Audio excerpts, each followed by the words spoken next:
Hola, muy buenos días. Vamos a dar unos segundos que se unan los espectadores de esta mañana.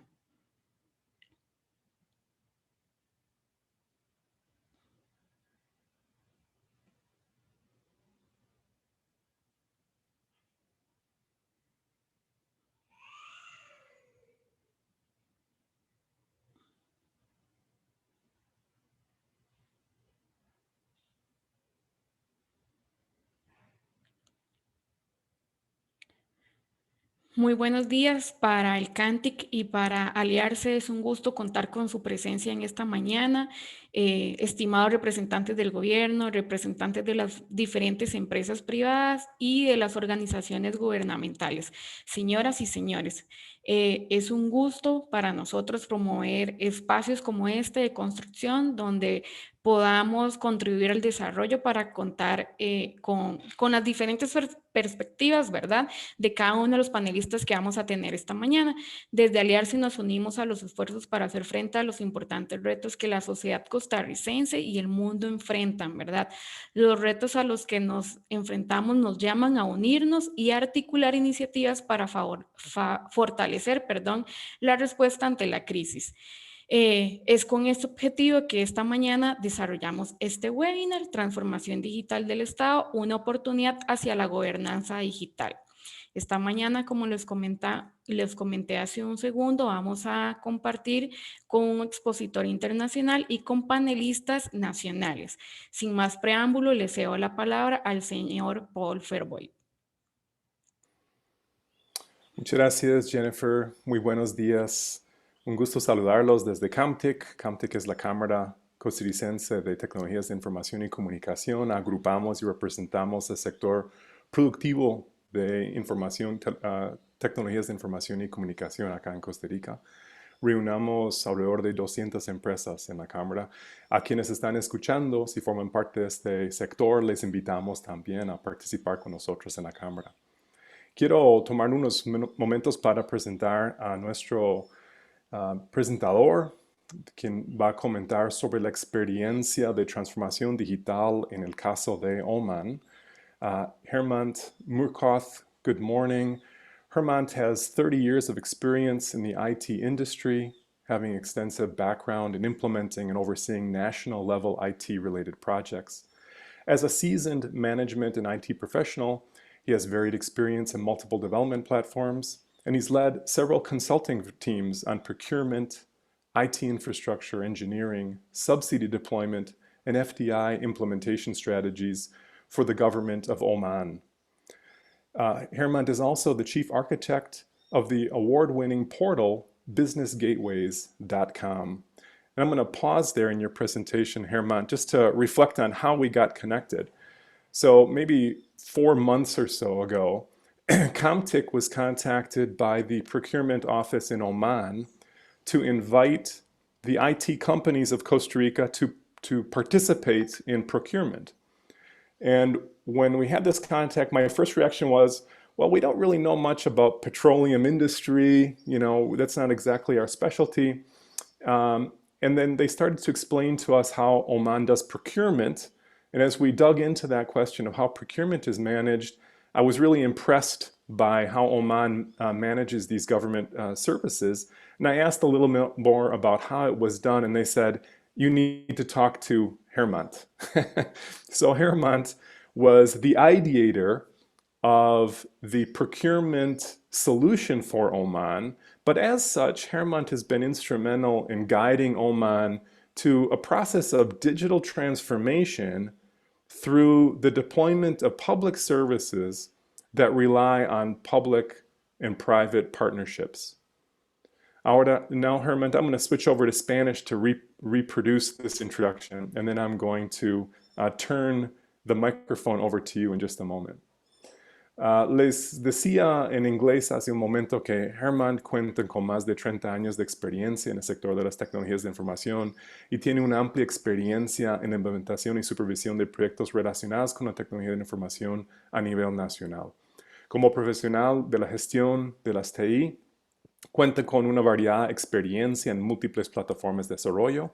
Hemant ha dirigido varios equipos de consultoría en materia de adquisiciones, infraestructura de TI, ingeniería, despliegue de subsidios y estrategias de implementación de inversión extranjera para el Estado de Omán. También es arquitecto jefe galardonado del portal businessgateways.com. Les decía en inglés hace un momento que tuvimos contacto con Hemant y sus iniciativas en Omán hace unos 3 o 4 meses atrás, cuando la oficina de Procuraduría de Omán contactó a CAMTIC para invitar a que las empresas costarricenses de tecnología fueron parte de los procesos de Procuraduría de Omán. Mi respuesta inicial fue, bueno, es que no somos una industria que sabe mucho de petróleo.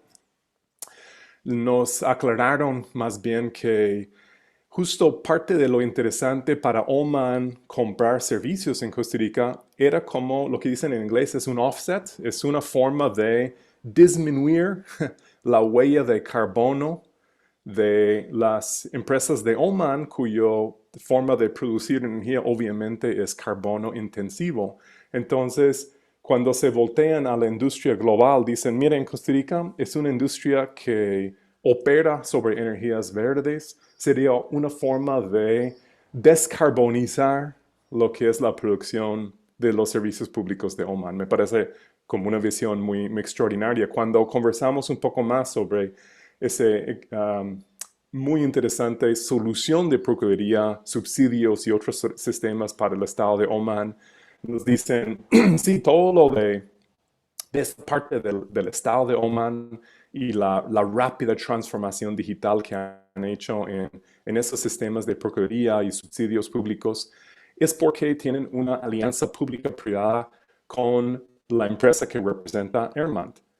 Y que yo debería hablar con Hemant para entender cómo logró Oman una transformación digital tan acelerada. Entonces, contactado con la empresa de Hemant, comenzamos este diálogo y creo que nos tienen algunas lecciones extraordinarias para compartir con base en la experiencia en Oman sobre cómo Costa Rica podría acelerar procesos de transformación digital justamente aplicando procesos como lo han hecho en Oman de alianzas públicas privadas. So, Hemant, I've given a little bit of an introduction. I actually extended some of what I mentioned to you in English by mentioning the carbon offset that I thought was such an interesting idea about how the Costa Rica IT industry runs on renewable energy. And it was interesting for Oman to see our industry as a way to offset the carbon footprint of Oman by contracting services here. That was a really, really interesting value proposition, I think, for us. So I'd like to ask you to tell us about the experience in Oman, how this digital transformation process has taken place, and how, in particular, your public-private partnership was a key to the success of this process in Oman. Thank you again for being with us today. Thank you, Paul. Thank you very much for that wonderful introduction, and very good morning to all of you who are joining this particular lovely presentation. Thank you so much again for that wonderful introduction to myself. And I know I'm being seen a little more like an oil and gas guy, but it's primarily more related to both IT as well as from one of these particular projects that we do. I was just wondering if I can just throw up a presentation and just run through that particular PPT, because that's possible. Sure. And then we Let can me ask here our hosts, Jennifer, si podemos darle control de pantalla para compartir.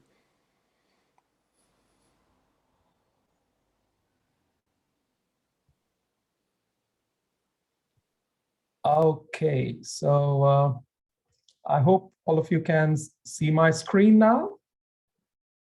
Yeah, are we good? Yes. Excellent. All right, so I think I would probably, it's 6 o'clock here for us, so I'm sure all of you are fresh, and I'm slowly down towards the evening, so don't mind. The important thing, what I'm going to talk to you about today, is the digital transformation and opportunity for e-governance. As Paul was mentioning, I think we have had a very good interactive sessions, thanks to my guys back in India as well, who really put us on to Paul, and we had a very interesting session with regard to Costa Rica. And we understand, and I mean, in terms of the strategic approach that y'all are aiming to do in Costa Rica.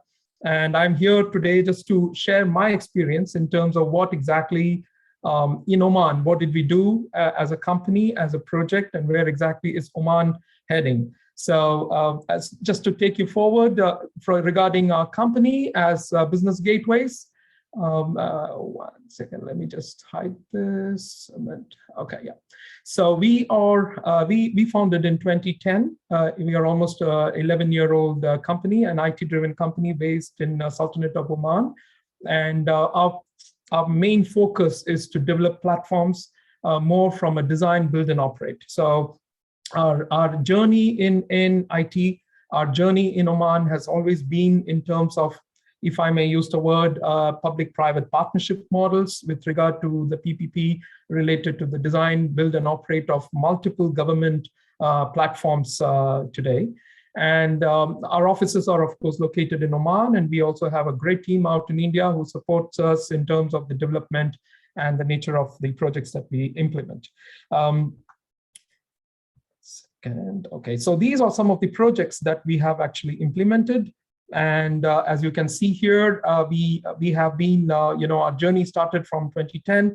I will be touching upon a couple of these particular projects, which is related to the joint supplier registration system and the national subsidy system, like what Paul was mentioning, because these two are essentially for us more in terms of PPP based transformation projects that we have really worked upon. So I will be touching upon this. In addition to this, I mean, in terms of the procurement systems or in terms of the subsidy systems, we were also fortunate to develop the Invest in Oman platform, which is the foreign direct investment platform for the government of Oman as well, that supports and brings on board all the investments into the country. So these are, as you can see from our experience, our vertical space has been in B2B, our vertical space has been in procurement, and into the international framework of what we do with multiple embassies. And then we also work intensively with the Oman Citizens Network in terms of the subsidy disposition, etc., that we have there. And finally, we have the investment space. So we are a bit varied in our experience and expertise, and I'm here to probably take another 15-20 minutes of your time to share what best we have done. So before we start off into the tech Oman, now this is the first time, to be honest, I am dealing with your part of the world, and so I'm pretty excited in terms of what is there. I have visited America, US, of course, for a few times, but never to your Central or the South American market so far, and I'm really looking forward to that. So for those of you who don't know much about Oman, because Oman is a very quiet country, you wouldn't be hearing much about us every time. So I just thought I'll bring you all up to speed in terms of where exactly we are located. As you can see here, we are just across the GCC, the Gulf Cooperation Council segment, which comprises of 6 countries, and Oman is one among them. We are just out here at a very strategic point of view where we can oversee India and also the East African region over there. Our population is almost something similar to Costa Rica, because I was just discussing that with Paul the other day, and I understood what is there. But the mix of population here is around 62% makes up the Omani nationals, and 38% makes it up expatriates.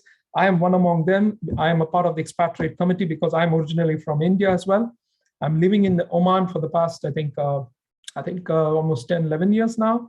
So it's been really a great experience. The capital city is Muscat, and the currency of Oman is 1 Omani Riyal is equal to 2.6 USD. This is pegged. It doesn't fluctuate. This is a pegged currency that we currently work on. The size is reasonably big. We are talking about a 300,000 plus square kilometers all across the country. And for this particular, geographical spread, the 5 million population is usually quite sparse.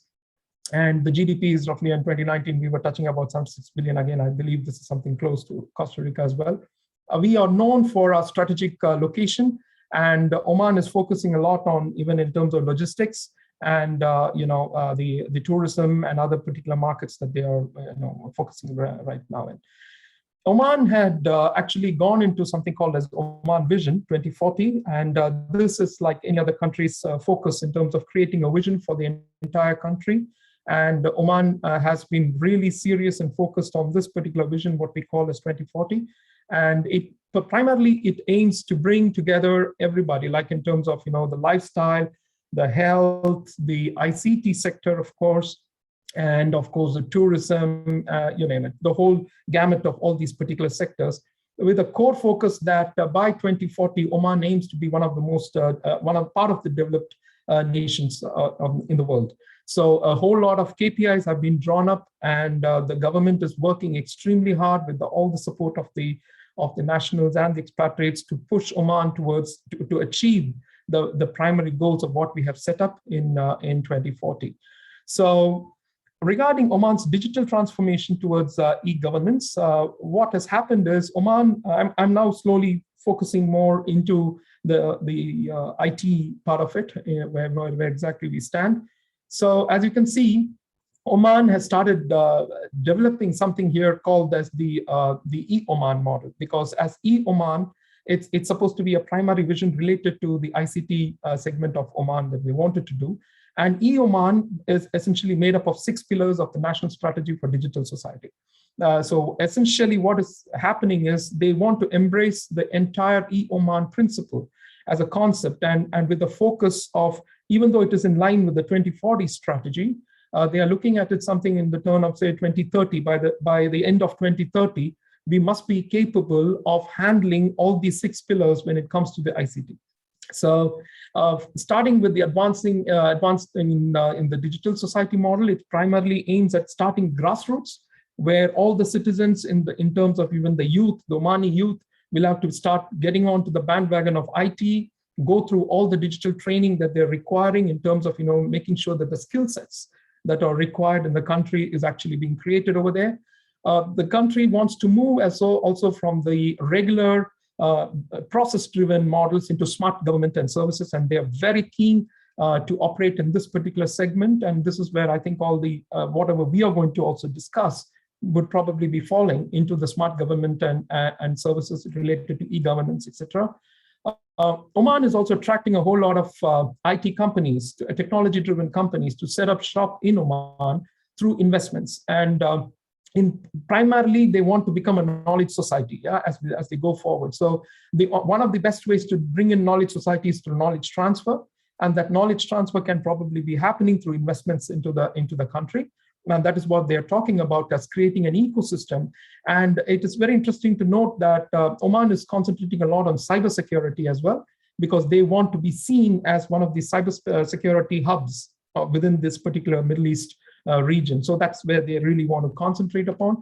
Obviously, along with this comes the governance standards and policies that is really required, regulations that are needed in the country to ensure that they are adapting to what is really required to keep pace with the fast changing models of the technology per se.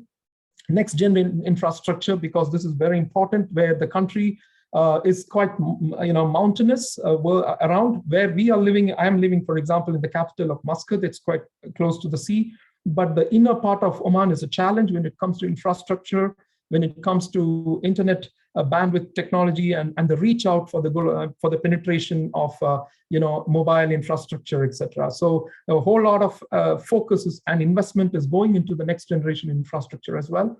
And finally, the digital promotion and awareness, which essentially means the government wants to, in parallel, want to make sure that they are able to set up something in terms of keeping benchmarks on what's going on in the world, and try to see how exactly Oman is comparing to that, so that they can keep the focus moving forward.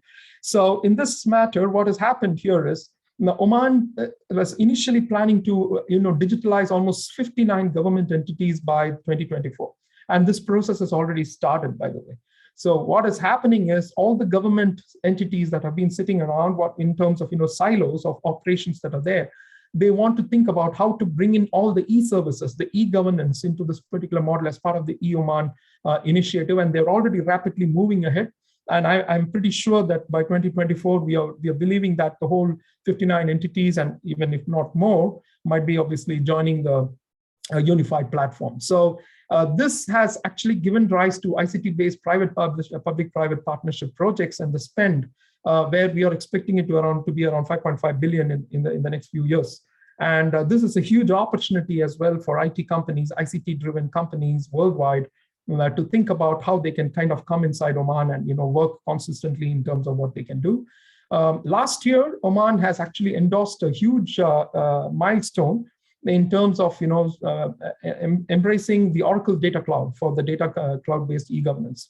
What this basically translates to is that the whole country's, the on-premises infrastructure of each of these government entities that they were using for dedicated systems would want to go into cloud-based infrastructure. And that is what is happening now. And so you can see that even though the government enterprise networks are coming on board, they're also expecting the private sector to leverage on this particular infrastructure for PPP-based approach models that have been put in place. So the whole thing is driven by an organization by the government called as the Oman ICT Group. Now, this is what is actually happening there. Now, looking at the digital transformation as a process, as you all know, when Paul was talking to me and when we were discussing about it, I just wanted to put this into perspective to understand that when you talk about digital transformation projects, we are talking about two approaches to it. One is the conventional approach, which is the direct projects by governments. Now, I'm not talking Oman specifically, I'm talking this across, and obviously we apply to Costa Rica as well.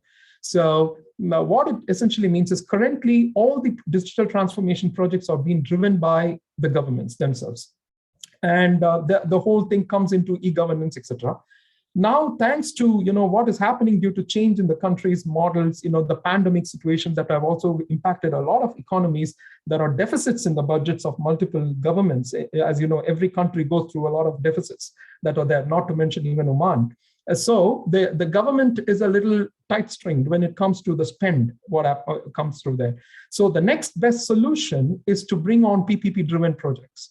So the PPP-driven projects would essentially mean bringing on board the private sector who will partner with the government sectors in order to make sure that they are able to support the direct projects by the government in order to create the e-governance model over there. And these e-governance model can be obviously creating integrated ecosystems. Now, these ecosystems, what I'm talking about, is to break the silos of data models that have been put in place all those multiple years, where legacy systems have been created, where one particular platform doesn't talk to the other. So a whole lot of things have to be converged into integrated systems with, on top of it, in terms of regulations, laws, and frameworks that support the e-governance model, which is there.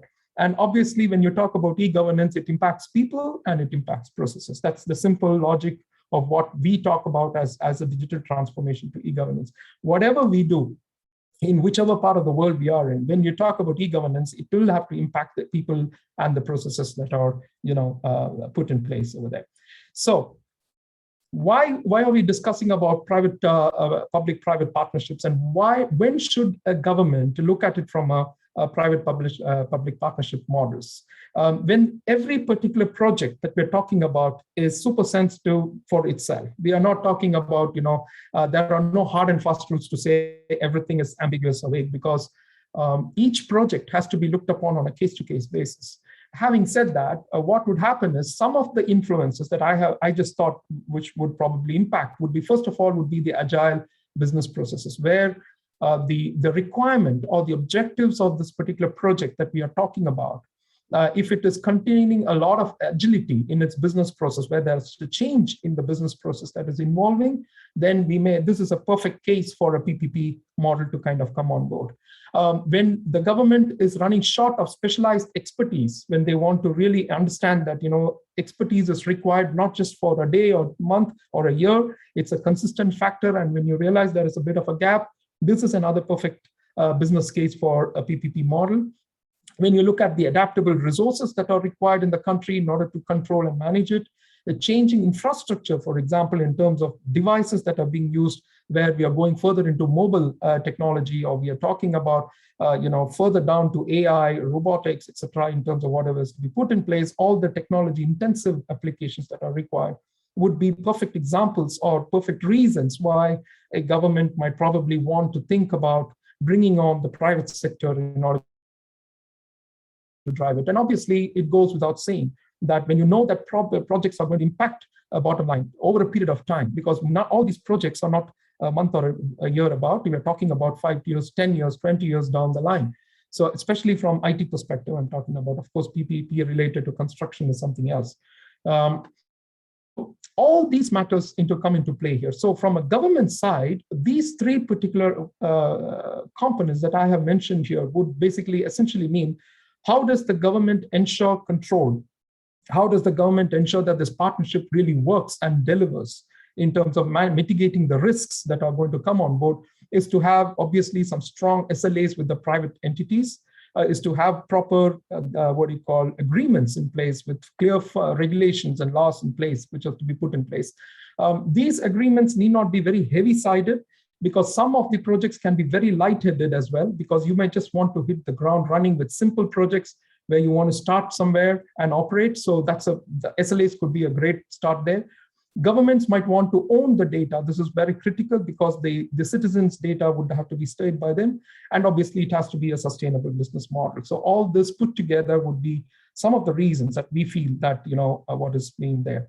So business gateways, success stories. So in terms of PPPs, as what I was talking to you about, I just want to touch upon these two major projects that we have worked with, which is one is called the Joint Supplier Registration System. This is where Paul was also, introduced to business gateways.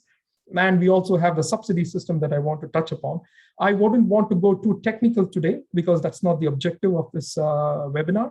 The idea is to share the experience more from a project perspective, so that all of you can understand and appreciate, or learn from each other in terms of how we went about. And I'm not saying whatever we did is best practices. I'm just sharing my experience in terms of what has happened over there. So let's start with the JSRS. As a strategic objective, what is happening is the oil and gas industry in Oman had, because Oman is an oil and gas driven country, as we all know, it's in the Middle East. So 85% of the revenues for the government comes from the oil and gas sector in terms of production, things like that. So it was very critical that the entire oil and gas industry has one standard, supply chain models that have been put in place. And that is how the JSRS actually evolved, came into place. And so one of the fundamental objectives was to build and operate a single window registration system for the entire industry. So we wanted to create one single registration system where people don't have to go to BP separately or Occidental separately as major operators and register themselves. They can just get it done at a single point. Is to create a credible pool of suppliers from all over the world, which can support the oil and gas industry of Oman, and create a transparent and equal opportunities landscape for all the local companies, because this is very important. This particular project is one of the core objectives, is to ensure that even a small SME who is somewhere located somewhere in the remote regions of Oman still has access, a very transparent and uniform access to opportunities, without losing those low-hanging fruits, if I may use that. So, and finally, the important thing here is also that this particular project is driven by as a local content. I'm pretty sure that even in Costa Rica, you're maybe discussing in terms of the local content, because this is the magic word that is really making waves all over the world. And I am a huge, avid, passionate fan of local content. Basically, what it means is maximizing your spend that's happening within the country in terms of projects, in terms of government projects, to retain that within the country as much as possible, and support the local, national industries, companies, and also people in their job creation within the country. So this is another critical reason, and one of the most important, unique reasons why the JSRS was actually created, in order to drive it. And obviously, by implementing a sustainable PPP model, because it's important that the private company who runs it doesn't go bankrupt overnight. It is important to sustain it so that the risks are mitigated as well. So that is being brought in place. So over here, if you notice, we have two major players here. One is the Ministry of Energy and Minerals. They are the main stakeholders from the public sector-driven model. The government who has created, or who supports the joint supplier registration system, and then obviously business gateways. We are the ones who are the implementers of this particular system. So the whole platform is driven on businessgateways.com, and this is where the whole project is actually created. So when you look at the scope of what we did in Business Gateways, when you talk about the PPP as a model, you would notice that we did everything when it comes to the operational component of this particular project. So when we talk about it from a private partnership, what did we mean is we brought in the expertise for this project. So the government simply pointed their fingers to us and said, boys, take the project from here and drive it. So we created this project from scratch, including the portal development, the maintenance, infrastructure, the hosting models put in place, and managing the security. We propagate this particular project to the whole world. And that is how I think my team also spoke to Paul to introduce the JSRS. And then you have the stakeholders, all the stakeholders are being supported. The supplier diligence is being done on the system through, we do a very strict diligence on all the suppliers to ensure that they are given the supplier certification. Because at the end of the day, this certificate, I'll touch upon it as we go, but this certificate is what is very critical. Then you have the procurement facilitation and data integration, where we want to integrate this to the Ministry of Labor.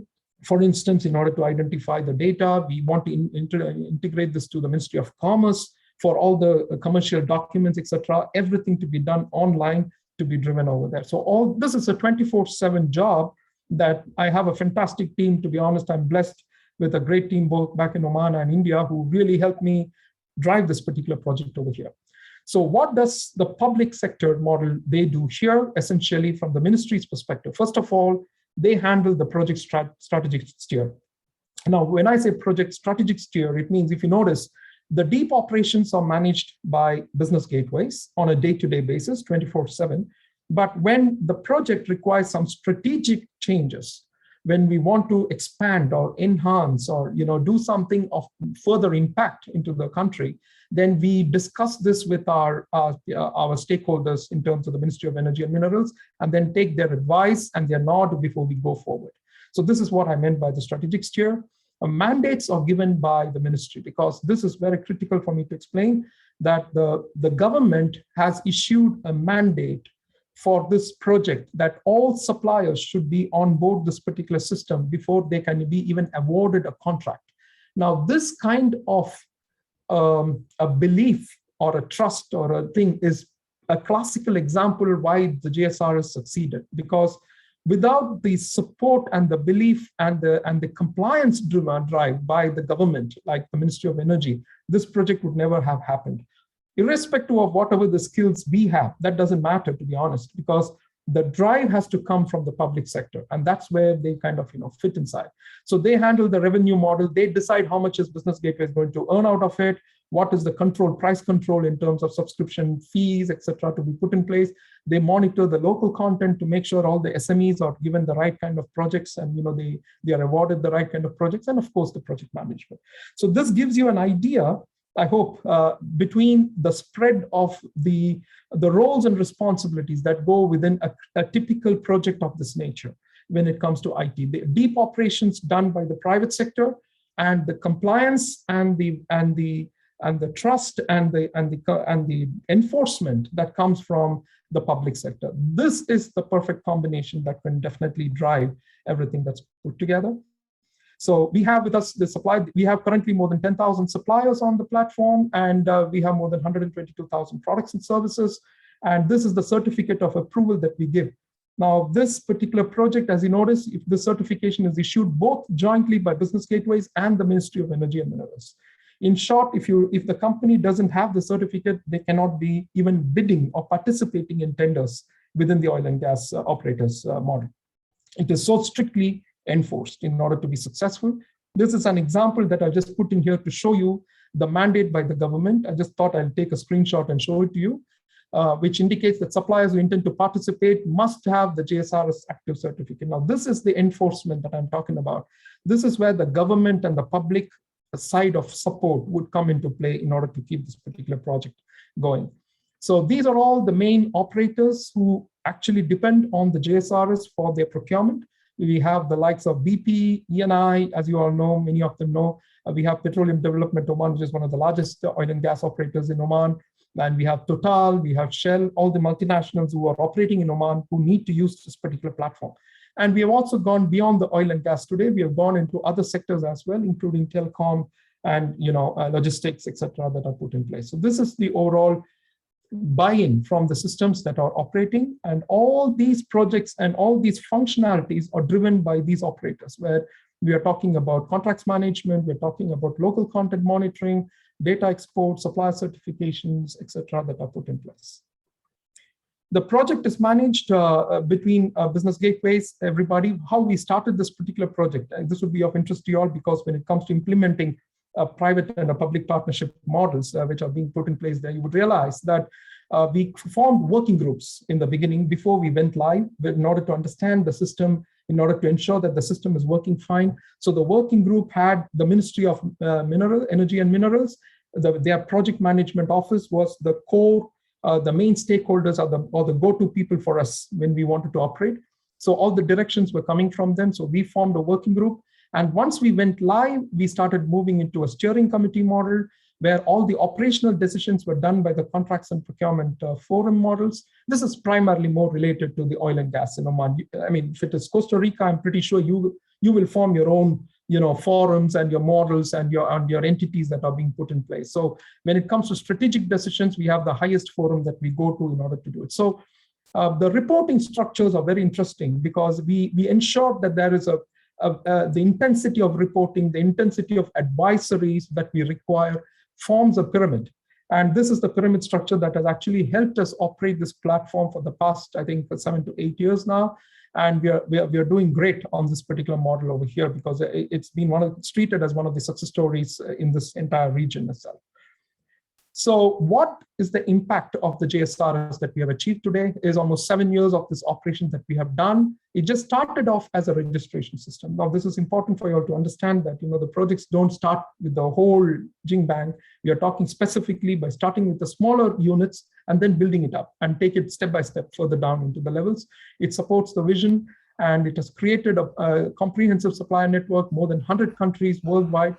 We also have integrated an e-marketplace into the system.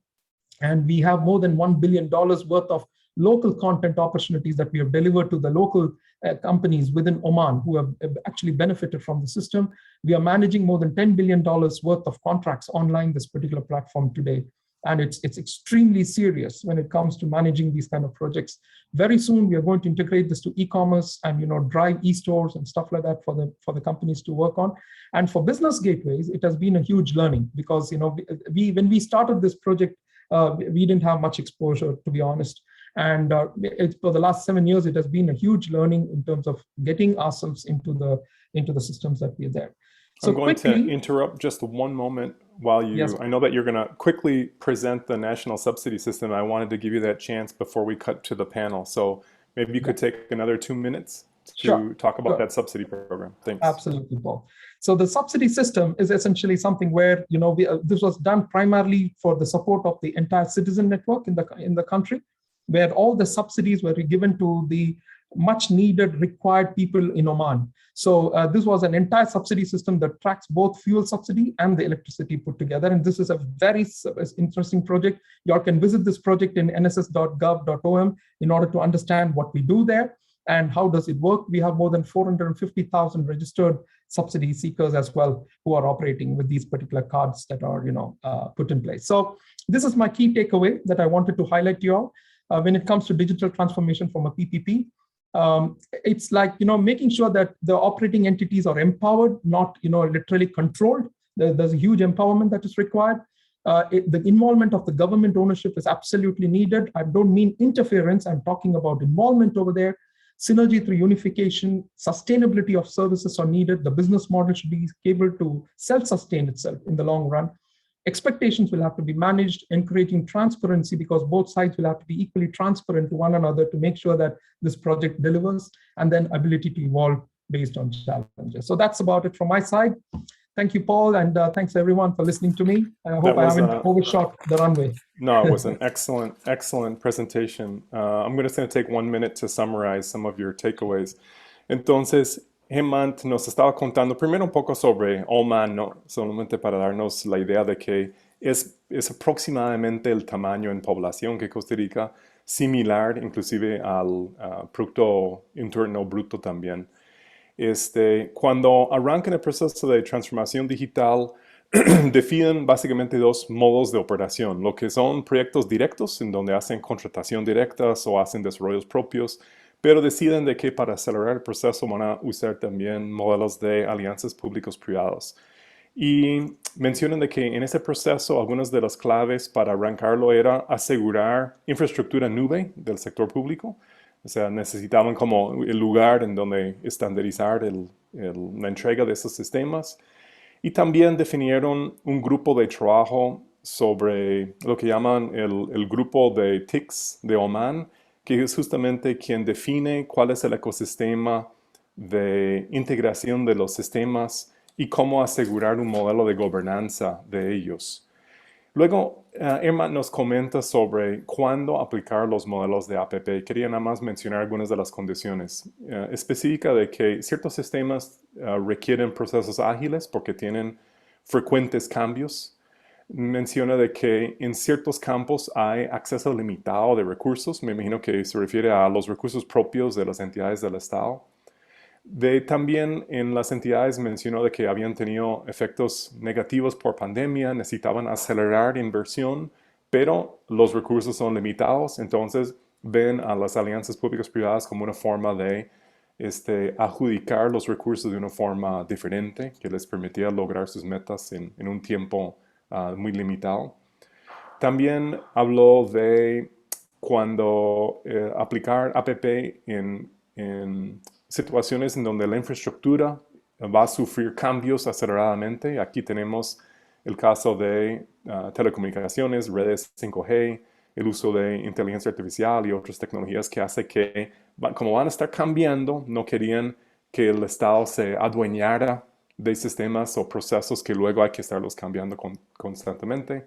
Y finalmente incluyeron un ingrediente de análisis de cuál es el impacto del sistema, en donde justamente incluyen dentro del impacto no solamente modelos de sostenibilidad económica, sino también algunos de los objetivos que tiene la sociedad de Omán.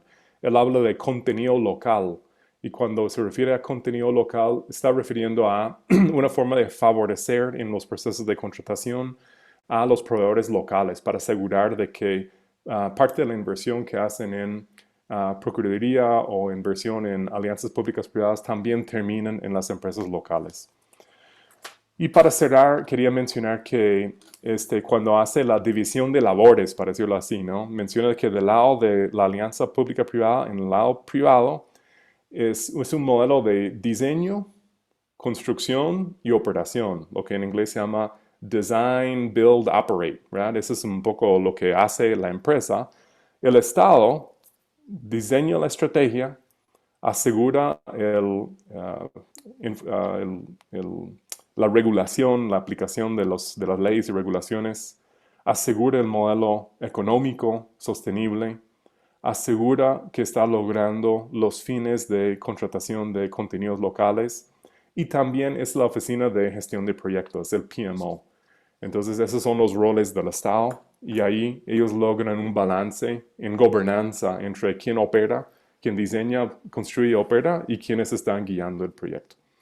Eso como resumen muy breve. Muchas gracias por el espacio. Gracias de nuevo, Hemant, y le entrego la palabra a Edgar para el panel. Muchas gracias.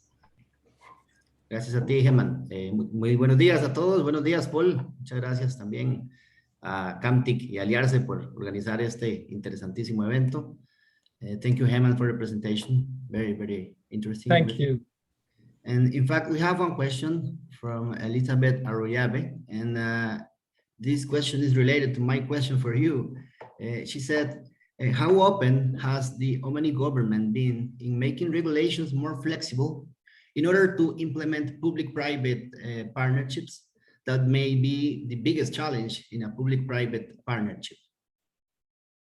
Absolutely, that's a good question. I mean, fundamentally, because when we talk about public-private partnerships, it also depends on the sectors. Because when we talk about construction sector as a private partnership, or in health, which is primarily differently related to it, so the ICT, for instance, what we are talking about. So the government has recently come out with a PPP law and a framework. that they have recently put up, because it's very obvious that the world is going in this direction. So the regulations and the framework and the legality of what they want to do has already been put in place today. And that being said, because as I keep saying that, it depends on the nature of sector that we are working with. And I think in the last 2 years, the government has really put in place all these regulations already in place there. Okay, well, thank you again, and let's see if somebody makes some other questions. Buenos días, señora ministra, don Manuel, un gusto compartir con ustedes también este panel. Espero que todos aprovechemos muchísimo este ratito que estamos con ustedes. Y pues tenemos un par de temas generadores de conversación que quisiera compartir con ustedes. Dejo a su libertad el orden en el que quieran intervenir. Lo primero es, como nos acaba de contar el señor Hemant, en el caso de Oman, las alianzas público-privadas han sido efectivas, por supuesto, para acelerar la transformación digital de todo el país.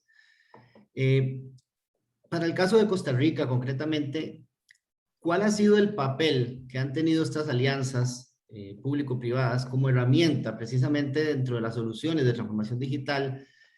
¿Consideran ustedes que estas alianzas han tenido ya un impacto o se prevé que lo tengan en el corto plazo?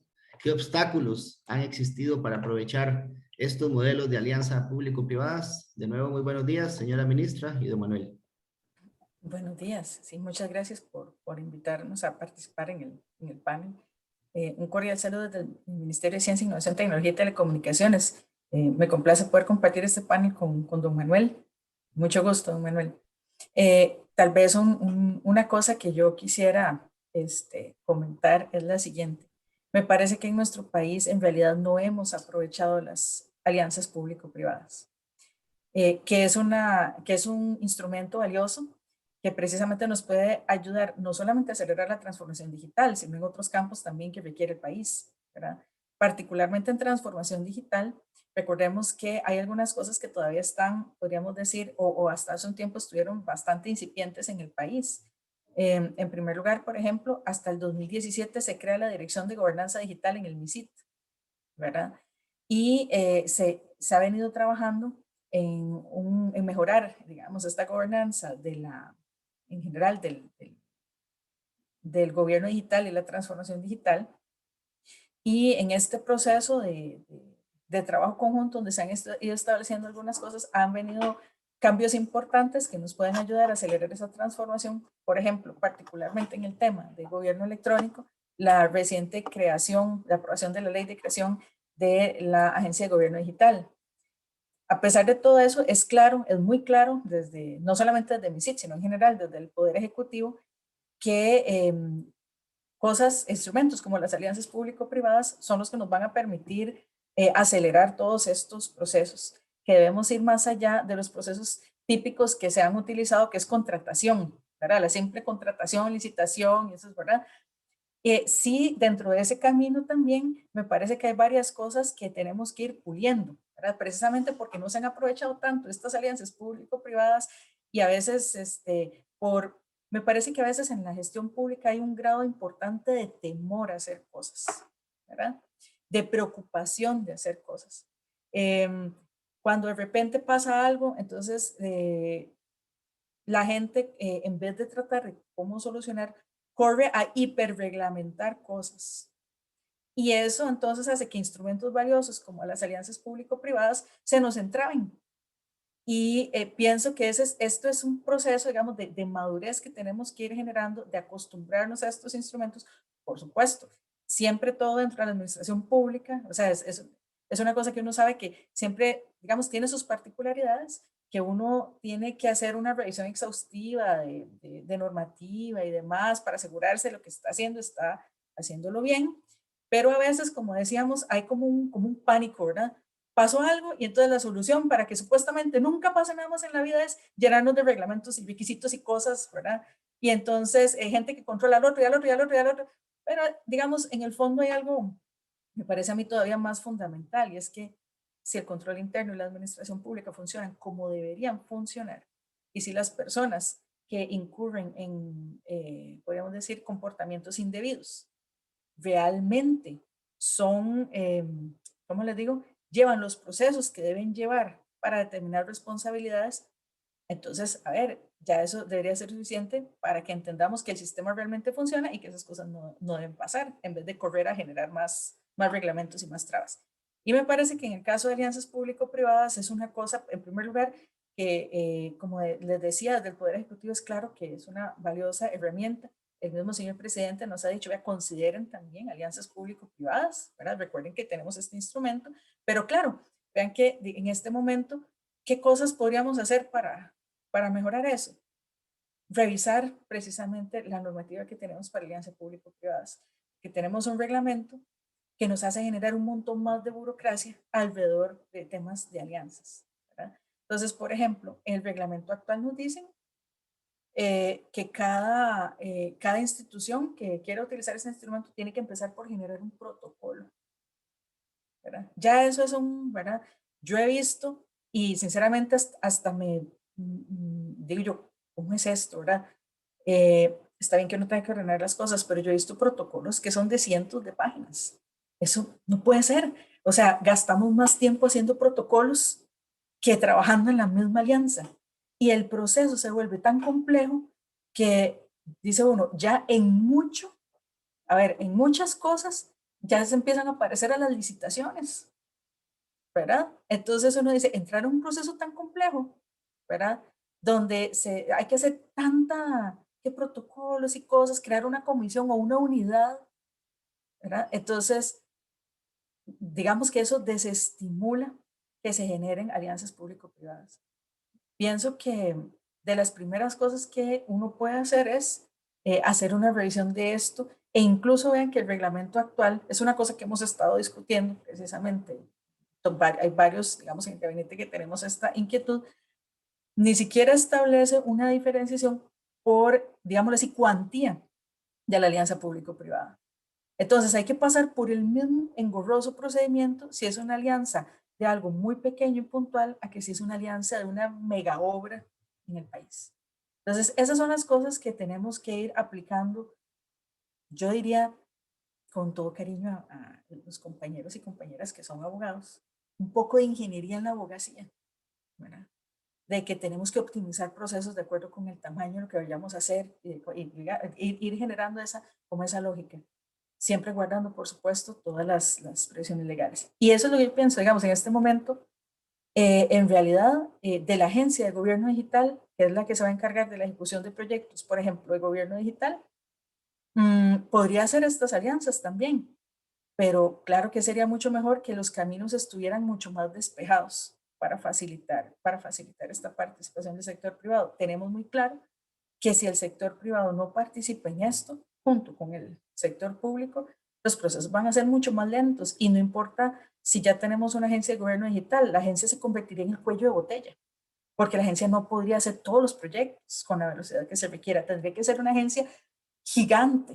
Y tampoco tiene sentido porque también nuestro interés es, además de acelerar el asunto, que se genere experiencia, mercado también, ¿verdad? En nuestras empresas y que incluso esas experiencias que tengan en Costa Rica les den una base para generar mercado fuera del país, ¿verdad? Entonces, bueno, eso es en general, digamos, perdón si me extendí mucho. No, no, muchas gracias, más bien, doña Paola. Don Manuel, buenos días nuevamente. Buenos días, muchas gracias por el espacio, señora ministra. Un gusto compartir con usted en este espacio. Eh, ali- eh, alianzas privadas, público-privadas, sí o sí, definitivamente. Eso es una de las cosas que no hay que ser muy experto para saber de que sí, definitivamente tenemos que ir sobre esa línea. Y si nos vamos hacia afuera, si nos vamos hacia el continente, enfoquémonos en América Latina y el Caribe. Esto es lo que han hecho muchísimos países, muchísimos gobiernos, explorando algunos datos de la OCDE, explorando algunos países. Qué interesante cómo lo van planteando de acuerdo al modelo que ellos requieren. Porque al fin y al cabo son modelos de acuerdo, vamos a ponerlo así, a la cultura, a la idiosincrasia de un país, cómo y qué, cuáles son las necesidades. Evidentemente, esas transformaciones son claves, son fundamentales y de nuevo un sí o sí es una transformación que debemos estar haciendo en todos los estados, en todos los países. Ya estamos haciendo este tipo de cosas y explorando, como les digo, viendo las experiencias, por ejemplo, en Argentina, en Brasil, en Chile, en Colombia, cómo se enfocan primero en el ciudadano y cómo el ciudadano es el que de alguna forma va marcando la pauta. Es súper interesante cómo los distintos procesos que van desarrollando van generando más y mejores productos. Al final, tecnología va a ir desarrollándose, pero muchas veces, a veces uno analiza, es falta de comunicación, es falta de decirle a la gente qué es lo que puede lograr, es falta de decirle a la gente, es que con esa transformación vamos a lograr esto, esto y esto, pero muchas veces empezamos al revés, empezamos a decirles, es que la tecnología y empezamos y hacemos esto, y cuando llegan aquí, yo digo, no, ya, no entiendo nada, hasta luego. Entonces, pareciera que es un proceso como que hay que verlo al revés. ¿Cómo hacemos para decirle, aquí tenemos este producto o podemos mostrar esto, podemos mejorar esto, podemos mejorar los procesos a nivel de Estado, por ejemplo? El ciudadano muy interesado y nosotros interesados en el bienestar de la ciudadanía, pero también que tenga una mayor participación. Entonces, ¿cómo logramos esto? Bueno, precisamente el Estado tiene que observar cuáles son las necesidades de este grupo para poder implementar ideas, aplicarlas, y como bien decía la señora viceministra, es parte precisamente de entender por qué y para qué estamos desarrollando estas plataformas. Hoy en día, si nos metemos a estructuras tecnológicas, hoy en día todo está muy fácil, realmente es muy fácil. Hay protocolos de intercambio, protocolos de captura, protocolos de mejora, ya herramientas desarrolladas. Y nosotros de alguna forma hemos iniciado en el instituto esa transformación con respecto a temas de captura de información, protocolos de intercambio. Son procesos que puedes decir, en 5 minutos tenemos la captura de todas las informaciones o todos los productos que tenemos en varios países. Ese proceso, esa transformación es la que necesitamos y comprender de alguna forma, comprender y enlazar. Tal vez es un mundo muy grande de tipos de tecnología, de tipos de información, de tipos de recursos, pero la tecnología nos está permitiendo realmente avanzar y desarrollar. Ahora que escuchaba a Hemant, muy interesante cómo hacen esas alianzas y cómo poder desarrollar los distintos niveles de seguridad, leyes y demás. Y yo creo que si podemos tener ese tipo de líneas, sería como muy, muy claro poder avanzar y fácilmente avanzar. Perfecto, muchas gracias a ambos. Y bueno, precisamente en esa misma línea, los costarricenses sabemos que en nuestro país el Consejo Nacional de Concesiones reside en el Ministerio de Obras Públicas y Transportes y de hecho se enfoca principalmente, por no decir 100%, en obra pública, pero de infraestructura física. Entonces, siendo así, ¿dónde recaería la autoridad para impulsar soluciones que contemplen ese tipo de concesiones de obra pública digital? ¿Y qué tal es la idea de que la Agencia Nacional de Gobierno Digital funcione no solo como facilitador de estas alianzas, sino como un ejecutor también de las acciones que se decidan emprender? Sí, bueno, efectivamente, en primer lugar, la Agencia Nacional de Gobierno Digital, según la ley, fue creada como el brazo ejecutor, ¿verdad? Que permite implementar la política pública. Por eso yo veo, digamos, ahí el papel, al menos en lo que refiere a gobierno digital, ¿verdad? Que es esta agencia la que lo podría realizar, ¿verdad? Y claro, por supuesto, como les mencionaba, y tal vez porque se me olvidó para cerrar la idea anterior, ante la necesidad y digamos, y la intención, ¿verdad?, de querer aprovechar el instrumento de alianzas público-privadas, pues, digamos, hemos llegado a la conclusión de que sería bueno, o sea, sería muy aconsejable hacer una revisión de este reglamento, ¿verdad?, para facilitar el camino y a la luz de experiencias de otros lugares, no solamente Costa Rica, ver cómo se puede facilitar. Pero sí, yo vería, digamos, en la agencia, porque esta agencia, como decíamos, se rige, se alinea con la política pública y al menos en lo que concierne a proyectos y servicios transversales, que es el campo de acción de la agencia, sí lo podría hacer. Eventualmente otras cosas que ya sean proyectos y servicios que llamamos sectoriales, podría realizarse directamente con las instituciones que estarían trabajando esos proyectos, que ya ahí corresponde, digamos, a la institución en particular que tiene una necesidad que no es común a todo el gobierno digital, pero que sí es parte del gobierno digital. Ok. Don Manuel, tal vez nos cuenta sobre experiencias fuera de Costa Rica, digamos, cómo ha sido esa transición, porque yo me imagino, y creo que todos, que las concesiones en muchos países iniciaron igual que aquí, en obra pública de infraestructura física. ¿Cómo hicieron esa transición a la parte digital? Bueno, nuestra experiencia básicamente en el instituto va en función de poder integrar las distintas comunidades para poder apoyar y colaborar. En temas políticos y estructura política, pues no nos hemos metido mucho, solamente hemos de alguna forma investigado cómo es que se mueve y cómo es que los países están desarrollando estos proyectos y cómo han hecho que el ciudadano realmente se integre, que al final es parte de lo más importante. Nuestra experiencia está más enfocada en brindar y desarrollar comunidades colaborativas, dando con esto una mayor participación, no solo a nivel de país, sino a nivel de instituciones, y a nivel de la región. ¿Cuál es la clave de esto? Y al final, tal vez no tenemos la llave de cómo desarrollarlo, pero al final nos funcionó muy bien el hecho de que las comunidades de práctica y las comunidades colaborativas han sido lo más fundamental en el proceso de intercambio. Y a veces trata uno como de llevarlo a aspectos muy nacionales, ¿verdad? ¿Cómo podríamos nosotros trabajar esa transformación? Y evidentemente sin necesidad de estar empujando a nadie, sino que a través de una abierta colaboración por parte de los ciudadanos y por parte de los colaboradores. Y ahí es donde les decía al inicio, ¿cuál es ese, como le decimos acá, esos confites, esa clave del por qué yo puedo estar, ese caramelo, para saber que yo quiero realmente estar ahí sin necesidad de que me vengan a decir, amigo, usted tiene que estar ahí, usted tiene que colaborar.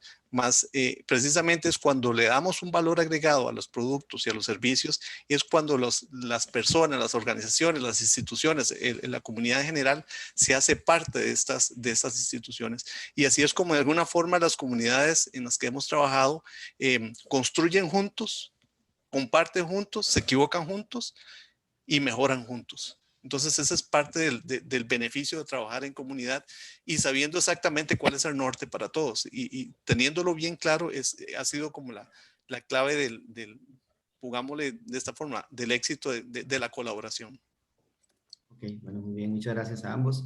And I have a final question for you, Hemant, because time is over, as usual. Pedro Jimenez asked, I understand that you have a multi-stakeholder technology intensive view that can impact critical infrastructure. What measures are you considering to address cybersecurity incidents? How do you keep that? Can you repeat that question when you say cybersecurity in relation to? I didn't get that question. Yeah, he refers to the impact that could have the multi-stakeholder dynamic that you are using there, okay, and the intense use of technology. So that could impact the critical infrastructure. So what do you do about cybersecurity incidents? Yeah, because any ICT project, when we're talking about, especially at the government level, especially when you're talking about holding sensitive information related to maybe citizens' data or to the contracts data, etc. It's one of the key targets for any of these hacking options. So we have a multi-layer optional model put in place where cybersecurity is obviously one of the key things which is there, because essentially obviously we will not be able to explain everything openly on that front, but the important thing is right from the data center, from the vulnerability assessment of the system, the infrastructure that we follow. So there are regular audits, there are 24/7 network operating centers who monitor such kind of options where we are talking about cyber attacks from all over the world. And Oman is always prone to that when it comes to cyber attacks. And we have some very good cybersecurity models in place. And those things are making sure that the data is paramountly kept, secure in the way it has to be. Because you're right about it, because cybersecurity can be one of the most component of risks when it comes to such systems, and it can bring down critical operations as well. So we take due care in terms of that. Okay, thank you. Bueno, muchas gracias, doña Paola, señora ministra de Innovación, Ciencia, Tecnología y Telecomunicaciones, y de Manuel Hidalgo también, a ambos, también for you, Mr. Hemant. Thank you very much for Muchas gracias, Edgar. Thanks to all of you as well. I'm very sorry if I overshot my time because I can speak for hours. So I hope you did. I apologize. Passionate about the topic.